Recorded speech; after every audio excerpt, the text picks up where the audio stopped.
नमस्कार। हम पर्यावरण से संबंधित महत्वपूर्ण संगठनों पर चर्चा कर रहे थे और कन्वेंशन पर, संधियों पर चर्चा कर रहे थे। आज हम उसी कड़ी में रामसर कन्वेंशन पर चर्चा करेंगे। यहाँ से जो महत्वपूर्ण प्रश्न बनते हैं उन्हें देखेंगे। तो रामसर कन्वेंशन का संबंध किससे है, तो ये समझना है कि इसका संबंध आर्द्र भूमियों से है। किससे है? आर्द्र भूमि यानी जो दलदली क्षेत्र, पानी वाले क्षेत्र, और यहाँ जैव विविधता सबसे ज़्यादा होती है। तो इसको बचाने के लिए ईरान का एक शहर है, वहाँ पर 1971 में विश्व समुदाय के द्वारा एक कन्वेंशन अपनाया गया जिसे कहा गया रामसर कन्वेंशन। यानी यह एक इंटर गवर्नमेंटल ट्रीटी है, अंतर सरकारी यानी विभिन्न देशों के बीच की गई संधि है, जो आर्द्र भूमियों का उपयोग इस तरह से करने की बात करती है कि उन पर कोई खतरा ना हो, उन्हें बचाया जाए। क्या क्या प्रश्न यहाँ से बनता है? तो रामसर कहाँ है? तो रामसर ईरान में है, ये प्रश्न बन सकता है। कब लागू हुआ? तो 1975 में लागू हुआ, लेकिन कन्वेंशन पर साइन कब हुई? तो 1971 में हुई। तो 71 पूछा जाता है, 71, यही याद रखना है आपको। विश्व आर्द्र भूमि दिवस कब मनाया जाता है? तो हर साल 2 फरवरी को मनाया जाता है। क्यों मनाया जाता है? तो इसी 2 फरवरी को ही ये अपनाया गया था कन्वेंशन। क्या काम करता है? तो मुख्य रूप से 3 काम करता है कि आर्द्र भूमियों का बुद्धिमत्तापूर्ण उपयोग किया जाए, और अंतर्राष्ट्रीय महत्व की एक सूची तैयार करता है आर्द्र भूमियों की, ताकि उनका अच्छे से प्रबंधन किया जा सके। और क्या काम करता है? सीमा पार आर्द्र भूमियाँ यानी जो एक देश से दूसरे देश तक विस्तृत हैं, उनके लिए एक ऐसी प्रणाली विकसित की जाए कि इनका संरक्षण हो सके। अब हम इसकी परिभाषा देखें तो रामसर कन्वेंशन में आर्द्र भूमियों की क्या परिभाषा दी गई है, तो ये ध्यान रखना है। और भारत सरकार 2017 में एक रूल लेकर के आई, आर्द्र भूमियों के संरक्षण के लिए, प्रबंधन के लिए नियम लेकर के आई। उसमें भी लगभग इसी से मिलती जुलती परिभाषा दी गई है, तो ये देखेंगे। तो कोई भी दलदल का क्षेत्र हो, पीटलैंड का क्षेत्र हो, पानी का क्षेत्र हो, वह चाहे प्राकृतिक हो चाहे कृत्रिम हो, ये दोनों हो सकता है। और पानी भी चाहे अस्थाई यानी वर्ष भर रहे या कुछ समय के लिए रहे, और वो बहता हुआ जल हो सकता है, ताज़ा या खारा या नमकीन। यानी अभी ताज़ा, खारा, नमकीन से स्पष्ट है कि यहाँ पर समुद्र के पानी की भी बात की गई। और अगर समुद्र का पानी, नदी का पानी है, तो उसकी गहराई 6 मीटर से ज़्यादा ना हो, यानी 6 मीटर तक का जो क्षेत्र होगा वो रामसर कन्वेंशन के तहत आर्द्र भूमि कहा जाएगा। यहाँ एक ध्यान देने की बात है कि 2017 में जो भारत सरकार आर्द्र भूमियों को के नियम को लेकर के आई, उसमें जो व्यावसायिक गतिविधियाँ, वाणिज्यिक गतिविधियाँ जहाँ होती हैं, जैसे धान के खेत हो गए, वो सब इसमें शामिल नहीं है। तो नदी चैनलों को और धान के खेतों को इसमें शामिल नहीं किया गया है। मॉन्ट्रियक्स रिकॉर्ड पूछा जाता है, क्या है? तो मॉन्ट्रियक्स रिकॉर्ड ऐसी आर्द्र भूमियों को कहा जाता है, ये यहाँ पर लिखा गया है, ये आप यहाँ देख सकते हैं कि मॉन्ट्रियक्स रिकॉर्ड क्या है। तो मॉन्ट्रियक्स रिकॉर्ड ऐसी आर्द्र भूमियों को कहा जाता है जो मनुष्य की अत्यधिक गतिविधियों के कारण खतरे में पड़ गई हैं, या उन पर इस समय खतरा बहुत ज़्यादा है, या भविष्य में भी खतरे हो सकते हैं। तो इनको लेकर के विश्व की महत्वपूर्ण आर्द्र भूमियों को संरक्षित करने के लिए कुछ नियम बनाए गए। उस मॉन्ट्रियक्स रिकॉर्ड में उन्हें शामिल किया गया है। तो यहाँ देखिए, मॉन्ट्रियक्स रिकॉर्ड में अंतर्राष्ट्रीय महत्व की आर्द्र भूमियों की सूची है। ये यानी एक रजिस्टर है एक तरह का। तो ये बहुत बार पूछा गया है, मॉन्ट्रियक्स रिकॉर्ड क्या है? तो मानवीय हस्तक्षेप से या प्रदूषण से, विकास से जिन आर्द्र भूमियों को खतरा है, वो मॉन्ट्रियक्स रिकॉर्ड में उनको रखा गया है। भारत की वर्तमान में जो केवलादेव राष्ट्रीय उद्यान राजस्थान में है, मणिपुर की जो लेकटक झील है, ये इसमें शामिल 2 भारतीय स्थल हैं, यानी इसको संरक्षित करने की सबसे ज़्यादा ज़रूरत है। चिल्का झील शामिल थी, लेकिन उसे रीस्टोर किया गया तो हटा दिया गया है यहाँ से।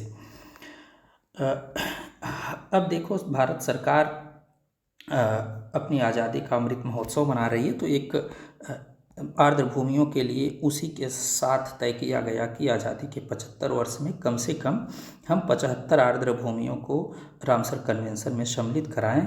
तो वर्तमान में जो है भारत में कुल 75 रामसर स्थल हो गए हैं। ये प्रश्न पूछा जा सकता है क्योंकि ये 75 आज़ादी के अमृत वर्ष से जुड़ा हुआ है। तो 11 नए स्थल शामिल किए गए। इन्हें देखने की ज़रूरत है कि वो 11 नए स्थल कौन कौन से हैं, यहाँ से प्रश्न पूछा जा सकता है। तो हम ये देख लेते हैं कौन कौन से हैं।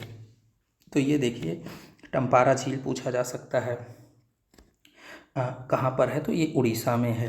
हीराकुंड जान ही रहे हैं आप लोग, यहाँ पर है उड़ीसा में। इसी तरह से अंशुपा झील कहाँ पर है, तो ये अंशुपा झील भी उड़ीसा में है। तो अंशुपा, टम्पारा ये कहाँ पर है, अंशुपा, टम्पारा कहाँ पर है, उड़ीसा में है, याद रखिएगा। इसी तरह से यशवंत सागर के नाम से झील है, आर्द्रभूमि है, मध्य प्रदेश में है। चित्रागुंडी कहाँ की रामसर स्थल है नया, तो चित्रागुंडी तमिलनाडु की है। इसके नाम से ये स्पष्ट है, गुंडी लगा है तो तमिलनाडु, चित्रा। सुचिंद्रम थेरूर वेटलैंड, सुचिंद्रम से भी पता चल रहा है कि, तो चित्रा, सुचिंद्रम जहाँ ये शब्द आए तो याद रखिएगा कि ये सब किससे संबंधित हैं, तमिलनाडु में है। इसी तरह से वुडुवूर पक्षी अभ्यारण्य हो गया, कांजीरकुलम हो गया, ये सब कहाँ है, तमिलनाडु में है। और एक प्रश्न ध्यान रखिएगा कि वर्तमान में अगर सबसे ज़्यादा आर्द्र भूमियाँ पूछा जाए रामसर कन्वेंशन में किस राज्य की हैं, तो भी तमिलनाडु है, कि तमिलनाडु में की सबसे ज़्यादा आर्द्र भूमियाँ रामसर कन्वेंशन के तहत शामिल की गई हैं।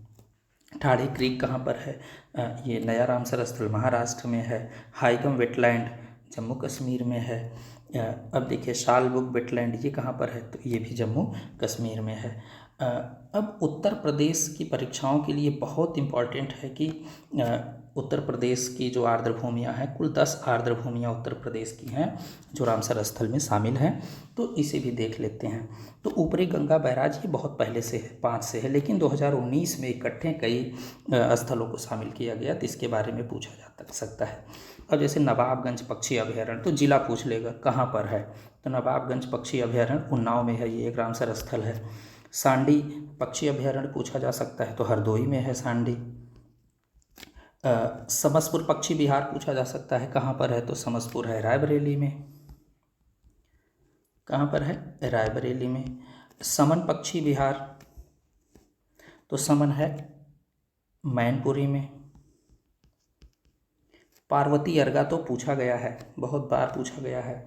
पार्वती अर्गा को लेकर के देखिए प्रश्न आया है यूपी ARO 2021 में, ये पूछा गया है कि पार्वती अर्गा, तो ये RO में प्रश्न आ चुका है 2021 वाले में। तो ये कहाँ पर है, पार्वती अर्गा है गोंडा में। सरसई नावर झील के बारे में पूछा जा सकता है, तो कहाँ पर है, सरसई नावर इटावा में है। और ये तो हरदोई हैदरपुर मोस्ट इम्पॉर्टेंट है, क्योंकि यह जो है 2 जिलों की सीमा पर पड़ता है, मुजफ्फरनगर और बिजनौर की। तो याद रखिएगा मुजफ्फरनगर और बिजनौर की सीमा पर कौन सा स्थल है, तो हैदरपुर है। और ये पश्चिमी यूपी का बहुत महत्वपूर्ण स्थल है, तो इसलिए ये इम्पॉर्टेंट है। बखीरा वन्यजीव अभ्यारण्य पूछा जाता है, तो संत कबीर नगर में है, तराई वाले इलाके में संत कबीर नगर। सूर सरोवर आगरा में है, और इसका एक और नाम है सूर सरोवर का, कीठम झील के नाम से जाना जाता है। तो ये सब आप याद रखिएगा कि कीठम झील, यहाँ से प्रश्न पूछे जा सकते हैं।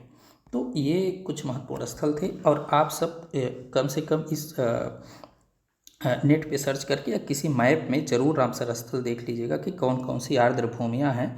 रामसर स्थल के नाम से नहीं प्रश्न आएगा, तो आर्द्र भूमि से ही पूछ लेगा कि ये झील कहाँ पर है। जैसे हिमाचल प्रदेश की बहुत सारी झीलें पूछी जाती हैं, और इधर तमिलनाडु या दक्षिण भारत के आसपास की झीलों, बहुत सारी झीलें पूछी जाती हैं। सुंदरवन वगैरह हमेशा चर्चा में रहता है, पूछा जाता है। तो ये सब जरूर देखिएगा, किसी दिन हम इसको मैप में पूरा अलग अलग एक एक झील के बारे में चर्चा कर लेंगे कि क्या महत्वपूर्ण है इसमें। तो अभी के लिए ये थे रामसर स्थल जहाँ से प्रश्न पूछे जा सकते हैं कि कब मनाया जाता है। आर्द्रभूमि दिवस तो 2 फरवरी को मनाया जाता है। कब लाया गया रामसर कन्वेंशन, तो 1971 में लाया गया। कब लागू हुआ, 1975 में लागू हुआ। ये सब आप सब याद रखेंगे। अब देखिए ये देखने में कैसे होती हैं, तो ये देखिए कितनी जैव विविधता से भरी होती हैं कि ये क्रेन वगैरह यहाँ पर आते हैं, साइबेरियन पक्षी यहाँ पर आते हैं, ये देखिए, ये बिहार का एक कांवर झील है, एक रामसर साइट है, तो यहाँ पर जैव विविधता बहुत ज़्यादा है। मध्य प्रदेश का भोज रामसर स्थल है। देखिए ये इस झील में कितने पक्षी आते हैं। तो प्रवासी पक्षियों के लिए, जैव विविधता के लिए, या इनसे संबंधित प्रश्न और पूछा जाता है कि किन्हें जो है किडनी कहा जाता है, पर्यावरण की या पारिस्थितिकी तंत्र की। तो आर्द्रभूमियों को कहा जाता है, क्योंकि बहुत सारे प्रदूषकों को ये क्या कर लेती हैं, सोख लेती हैं, फिल्टर करने का काम करती हैं। तो गुर्दा हैं ये। पारिस्थितिकी तंत्र का जैव विविधता सबसे ज़्यादा पाई जाती है आर्द्र भूमियों में। अगर ऐसे पूछे कि आर्द्र भूमियों में, या फिर और कोई उदाहरण दे दे, रेगिस्तान दे दे, तो ऑप्शन में आप अपने हिसाब से देखिएगा, तो उसमें जो आर्द्र भूमि होगी वहाँ जैव विविधता ज़्यादा पाई जाएगी। तो ये था रामसर कन्वेंशन के बारे में। हम अगले वीडियो में कुछ महत्वपूर्ण संगठनों के बारे में देखेंगे। सुनने के लिए बहुत बहुत धन्यवाद।